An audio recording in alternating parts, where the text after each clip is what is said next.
Bus route রেশনালাইজেশনের আওতায় গাবতলী থেকে চাষাড়া পর্যন্ত শুরু হলো বাস চলাচল।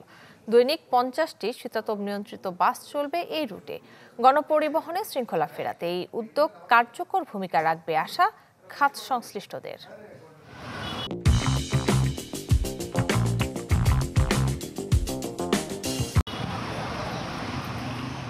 রাজধানীর গণপরিবহনের শৃঙ্খলা ফেরাতে সরকারি উদ্যোগ বাস রুট রেশনালাইজেশন বা ঢাকা নগর পরিবহন, যাতে এক রুটে চলবে একটি কোম্পানির বাস।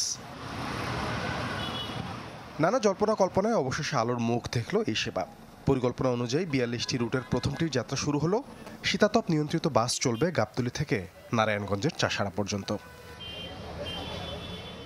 রাজধানীর আসাদ গেটে উদ্বোধনী অনুষ্ঠানে সিনিয়র সচিব, পুলিশের ঊর্ধ্বতন কর্মকর্তা সহ মালিক শ্রমিক প্রতিনিধিরা আশা প্রকাশ করেন এর মাধ্যমে বন্ধ হবে গণপরিবহনে অসুস্থ প্রতিযোগিতা। এই রুটে চলাচলকারী বাসগুলো আধুনিক, আরামদায়ক এবং পরিবেশ বান্ধব হবে। যাত্রীদের জন্য নিরাপদ ও স্বস্তিদায়ক ভ্রমণের অভিজ্ঞতা নিশ্চিত করা হবে। আমাকে করিডোর ভিত্তিক বাস চালাতে হবে, এটা আগে নিশ্চিত করতে হবে। আমরা গণপরিবহন উল্টো নীতিতে চালাচ্ছি। এই ব্যবস্থাপনার জন্য সরকারের অবশ্যই সহায়তা এবং ব্যবস্থাপনায় সজাগ দৃষ্টি রাখা এবং সম্মিলিত প্রয়াস, যাদেরকে নিয়ে এটা কার্যকর করতে হবে তাদেরকে ভূমিকা রাখতে হবে। পুলিশের পক্ষ থেকে আহ্বান জানানো হয় ঢাকা নগর পরিবহনের রুটগুলোতে মানসম্পন্ন বাস চলাচলের।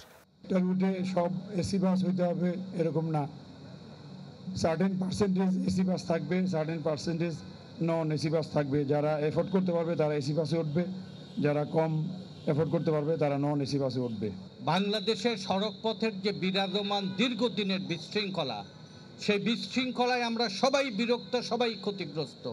এর একটা পরিবর্তনের শুভ সূচনা হলো আজকে। আপনারা এমন একটা ব্যবস্থা নেবেন যেন ঢাকা শহরের সড়ক পরিবহন ব্যবস্থার সুশৃঙ্খল পর্যায়ে পৌঁছে। আমরা ইতিমধ্যে বাংলাদেশ ব্যাংকের সাথে আলাপ করেছি, তারা আপনাদেরকে সহজ শর্তে ঋণ দিতে প্রস্তুত আছে। পরে বাসে চড়ে প্রথম যাত্রার আনুষ্ঠানিক সূচনা করেন অতিথিরা।